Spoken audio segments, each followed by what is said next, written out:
The air in Madison Square Garden was electric. It was Game 1 of the Eastern Conference Finals. The New York Knicks were in control. They seemed destined for a crucial opening victory. Fans were on their feet, the noise deafening. This was Knicks basketball at its finest, or so it appeared for the vast majority of the contest. The team played with heart and intensity. They built a significant lead against a dangerous Indiana Pacers squad. Victory felt not just possible but probable, almost inevitable. The Garden faithful were already tasting it, anticipating a 1-0 series lead. Then, the unthinkable happened. It began slowly, almost imperceptibly. A missed shot here, a turnover there. The Pacers, to their credit, never gave up. They kept chipping away. The Knicks' comfortable cushion started to shrink. What was once a 14-point lead with under 3 minutes remaining in regulation began to evaporate. The roars from the crowd became tinged with anxiety. Doubt, an unwelcome visitor, started to creep into the world's most famous arena. The vibrant energy that had filled the building began to wane, replaced by a growing sense of unease. The final minutes of regulation were a blur of Pacer baskets and Knick miscues. With 58 seconds left, a Jalen Brunson layup put the Knicks up by what seemed like a safe 9 points. Surely this was enough. Surely the Knicks could hold on. But the Pacers launched an astonishing barrage. The Knicks, who had been so composed, suddenly looked rattled. Their execution faltered. Their defense, solid for most of the night, developed gaping holes. The game slipped through their fingers like sand. The game went into overtime. The Knicks fought, but the momentum had irrevocably shifted. The Pacers, buoyed by their incredible comeback, played with a renewed confidence. The Knicks, on the other hand, seemed shell-shocked. The final buzzer sounded. Indiana 138, New York 135. The Garden was plunged into a stunned silence. Disbelief was etched on every face. What they had just witnessed was not just a loss, it was a collapse of historic proportions. A game that was firmly in their grasp had been snatched away in devastating fashion. This was not just any comeback, this was a comeback that defied statistical probability. It tore up the NBA playoff record books. According to the Elias Sports Bureau, the numbers are staggering. No team trailing by 9 points or more in the final minute of regulation or overtime had won a playoff game since 1998. The record stood at an almost insurmountable 0 to 1,414. The Indiana Pacers on that Wednesday night, May 21, 2025, became the 1 in 1 to 1,414. They achieved what 1,414 other teams could not. The historical context makes the Pacers' achievement even more remarkable. It underscores the sheer unlikelihood of their victory. Think about that number over 1,400 games where teams in similar predicaments failed. The Pacers stared down that history. They rewrote it. This wasn't just a win, it was a statistical anomaly. It was a testament to their resilience and the Knicks' inability to close the door. The pressure of the playoffs can do strange things. This game was a prime example of that. But the historical markers of this collapse don't end there. The Knicks were up by 14 points with only 2 minutes and 51 seconds remaining in regulation. Since 1997, no NBA team leading by 14 or more points with under 2 minutes and 50 seconds left in regulation or overtime had ever lost a playoff game. The record was a perfect 977-0. 0 losses. Until now. The Knicks, unfortunately, became the first team to blemish that perfect record. They now represent the 1 in 977-1. This statistic alone speaks volumes about the magnitude of the meltdown. These numbers are not just trivia, they paint a vivid picture of an epic collapse. They highlight how secure the Knicks' lead should have been. Teams simply do not lose from those positions in playoff basketball. The Pacers didn't just steal a game, they pulled off a heist that will be talked about for years. For Knicks fans, these statistics are a bitter pill to swallow. For the Pacers, they are a badge of honor, a symbol of their never-say-die attitude. This game will forever be etched in NBA playoff lore for these very reasons. Every historic comeback needs its heroes. For the Indiana Pacers, several players stepped into the spotlight. Aaron Nesmith was chief among them, particularly in the crucial fourth quarter. He was simply unconscious from beyond the arc. Nesmith drained an incredible 6 three-pointers in the fourth quarter alone. This wasn't just a hot streak, it was a record-setting performance. No player had ever hit that many threes in the fourth quarter of a playoff game. He was the spark that ignited the Pacers' improbable rally. Nesmith's shooting was particularly lethal in the final minute of regulation. He hit 3 of those crucial three-pointers as the clock wound down. Each shot was like a dagger to the hearts of Knicks fans. The Knicks' defense, which had been relatively sound, seemed to have no answer for him. He found open looks and he made them pay. His accuracy under immense pressure was remarkable. He didn't just make shots. He made timely, game-altering shots that shifted the momentum squarely in Indiana's favor. His performance was clutch in every sense of the word. Then there was Haliburton. The Pacers' all-star point guard delivered the shot that officially sent the game into overtime. With seconds ticking away in regulation, Haliburton rose up and hit a game-tying two-pointer. It was a pressure-packed moment, and he delivered. Interestingly, his foot was just inches from the three-point line. Had he been slightly further back, it would have been a game-winning three. Regardless, the shot was massive. It capped off the Pacers' stunning comeback in regulation and gave them new life. Haliburton's poise under pressure was evident. He orchestrated the Pacers' offense effectively during their late surge. He distributed the ball, found open teammates like Nesmith, and then took the big shot when it mattered most. His leadership was instrumental in keeping the Pacers composed and focused, even when facing a significant deficit.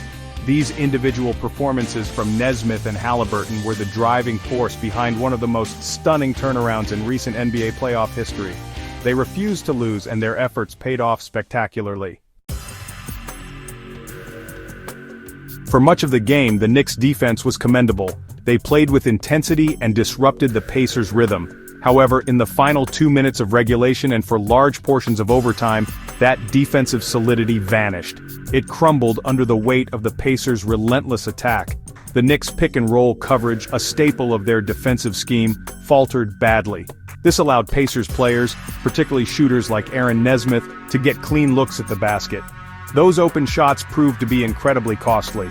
The defensive lapses were not limited to just one area. The Knicks were repeatedly beaten on cuts to the basket. Players who were supposed to be locked down found themselves free for easy scores. Communication, a key component of any successful defense, seemed to break down at the most critical junctures. There were instances where the team reportedly failed to execute specific defensive instructions from the coaching staff. One glaring example was a failure to foul when instructed, which directly led to an Indiana dunk off an out-of-bounds play. These mental errors compounded their physical ones. Furthermore, the Knicks struggled to control the defensive glass in those crucial moments. Second-chance opportunities for the Pacers extended possessions and added to the Knicks' woes. In playoff basketball, securing rebounds is paramount, especially late in close games. Failing to do so gives opponents extra chances to score, which the Pacers capitalized on. This lack of control on the boards was uncharacteristic for a Tom Thibodeau-coached team, known for its toughness and attention to detail. It was a clear sign that the pressure was getting to them. The defensive intensity that had defined their play for most of the evening simply evaporated when it mattered most. Players looked a step slow, rotations were late, and the overall cohesion disappeared. This wasn't just about the Pacers making tough shots, it was also about the Knicks making it easier for them. The defensive collapse was a primary contributor to the heartbreaking loss. It's an area they will undoubtedly need to address with urgency before Game 2. The film session for this defensive performance will not be a pleasant one. Section 5. Offensive stagnation, when the well ran dry. While the defensive breakdowns were glaring, the Knicks' offense also sputtered and stalled during the critical late-game moments. The fluid ball movement and decisive attacks that built their lead gave way to stagnation and predictability. They seemed to abandon what had been working for them. Instead of continuing to attack the basket and move the ball, the offense often devolved into isolation plays and rushed shots. This played right into the hands of the Pacers' defense, allowing them to set up and contest shots more effectively. Turnovers became a significant issue as the pressure mounted. The Knicks committed 15 turnovers throughout the game. However, the timing of these errors was particularly damaging. 3 of those turnovers occurred in the final 150 seconds of overtime, a period when every possession is magnified in importance. These weren't just errant passes, they were critical mistakes that handed the ball and scoring opportunities back to a surging Pacers team. Protecting the basketball is fundamental, and the Knicks failed to do so when the game was on the line. Missed free throws also contributed to the Knicks' woes. In a tight playoff game, every point matters. Leaving points at the free throw line can be the difference between victory and defeat. While not the sole reason for the loss, These missed opportunities added to the mounting pressure and allowed the Pacers to stay within striking distance and eventually overtake them. These are the kinds of mistakes that get amplified in high-stakes environments. The Knicks, usually a reliable free-throw shooting team, faltered at the charity stripe when they could least afford it. The offensive execution, which had been fairly sharp for about 46 minutes, simply fell apart. Rushed shots, poor decision-making, and an inability to generate good looks plagued them in the clutch. It was as if the basket suddenly shrunk. The composure they had displayed earlier in the game, and indeed in previous playoff victories against Detroit and Boston, was conspicuously absent. The offense became hesitant and lacked its usual rhythm. This offensive meltdown, coupled with the defensive struggles, created the perfect storm for the Pacers' historic comeback. Section 6. Voices from the Locker Room, Pain, Regret, and Resolve. The disappointment in the Knicks locker room was palpable after the game. Jalen Brunson, who poured in an impressive 43 points in a valiant effort, didn't mince words about the feeling. "Obviously, it's not a good feeling," Brunson stated, his frustration evident. He acknowledged the pain of such a devastating loss. However, he also tried to strike a note of resilience. "But there's a lot of basketball left to be played. We can't sulk, we just gotta get better." His words reflected a leader trying to rally his team amidst adversity. Karl Anthony Towns, who also had a strong offensive game with 35 points, pinpointed the exact moment the game slipped away. "We played 46 good minutes," Towns commented, echoing the sentiment that the Knicks were the better team for most of the contest. "Those last 2 minutes is where we lost the game. That's on all of us." His assessment was blunt and honest, accepting collective responsibility for the late-game collapse. There was no attempt to deflect blame, only an acknowledgement of the team's failure to close out. Josh Hart, known for his hustle and heart, offered his perspective on what went wrong. "Our intensity dropped," Hart admitted. "We started playing slower. We were playing more into their hands." This observation highlighted a shift in the Knicks' approach, a deviation from the aggressive style that had brought them success. Hart concluded with a simple yet powerful statement: "We let that one slip." It was a candid admission of a squandered opportunity, a game that was theirs for the taking but ultimately got away from them. These quotes from key players provide a window into the emotional aftermath of the loss. There's a clear sense of disappointment and regret. However, there's also an underlying determination to learn from this painful experience. The players understand that dwelling on the collapse will not help them. The focus, as Brunson emphasized, must shift towards improvement and preparing for the next battle. The pain of this loss will linger, but it can also serve as a powerful motivator for the games to come in this series.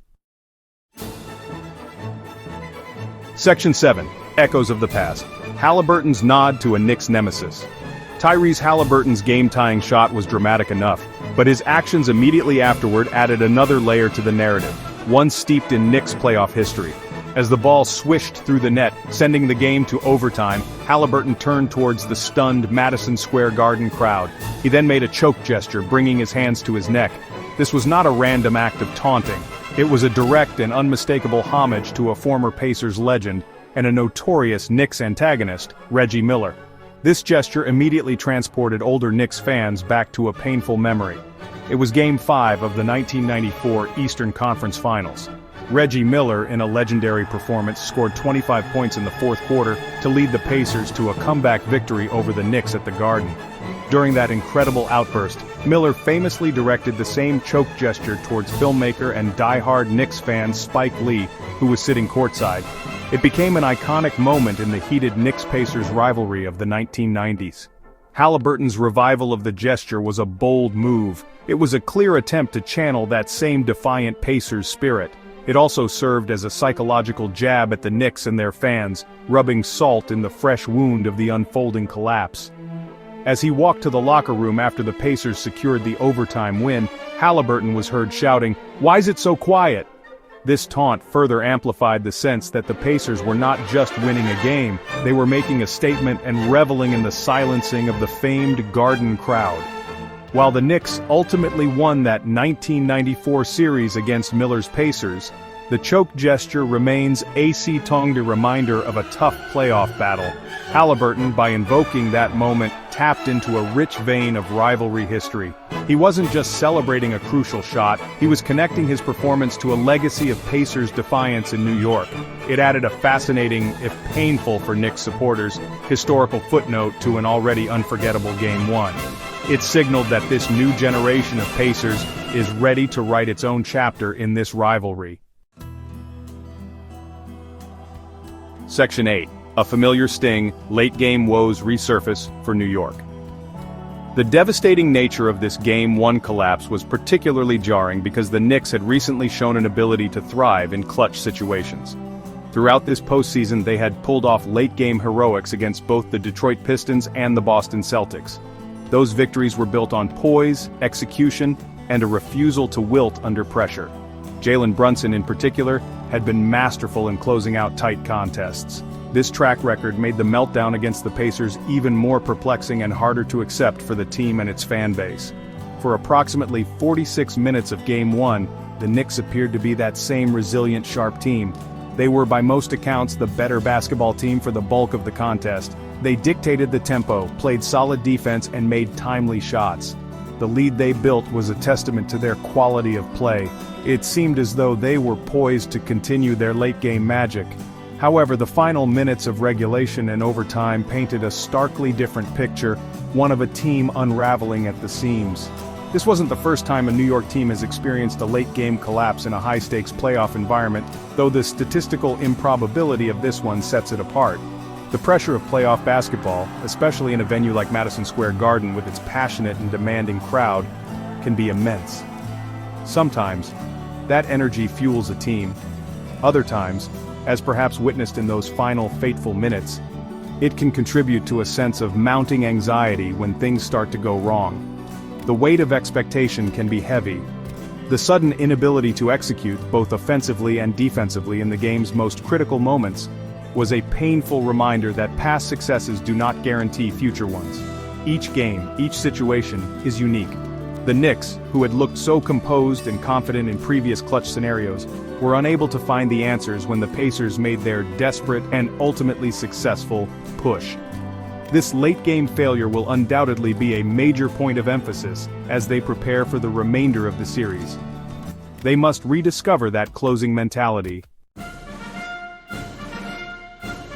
Section 9. The Road to Redemption, Game 2 and beyond.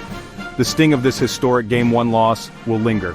There's no denying the emotional toll of surrendering such a commanding lead.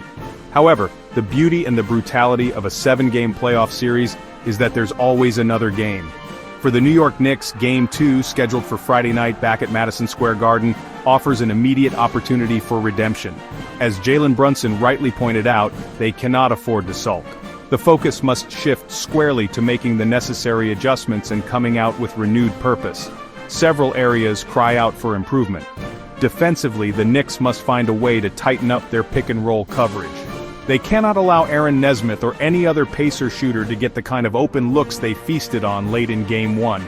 Reasserting control of the defensive glass is also paramount. Limiting second-chance points will be crucial in slowing down the Pacers' offense. Furthermore, communication and adherence to the defensive game plan, especially in critical moments, need to be flawless. There's no room for the mental lapses that proved so costly. Offensively, the Knicks need to rediscover their poise and ball movement, especially when the game is on the line. Avoiding turnovers and ensuring they get good quality shots on every possession will be key. They must resist the urge to fall into isolation basketball and instead trust their system and their teammates. Making free throws, a fundamental aspect of the game, needs to be a given. They cannot afford to leave points on the board, especially in what promises to be a tightly contested series. Playing with pace but not rushing is a delicate balance they must find. Ultimately, the biggest adjustment might be mental. The Knicks need to flush the memory of the Game 1 collapse, learn from it, but not let it define their approach to Game 2. They proved for 46 minutes that they can control this Pacers team. The challenge now is to do it for a full 48 minutes, and then some if necessary. They need to recapture the intensity and execution that built their lead in the first place. This series is far from over, but Game 2 has now taken on an even greater significance. It's a chance for the Knicks to show their resilience and fight their way back.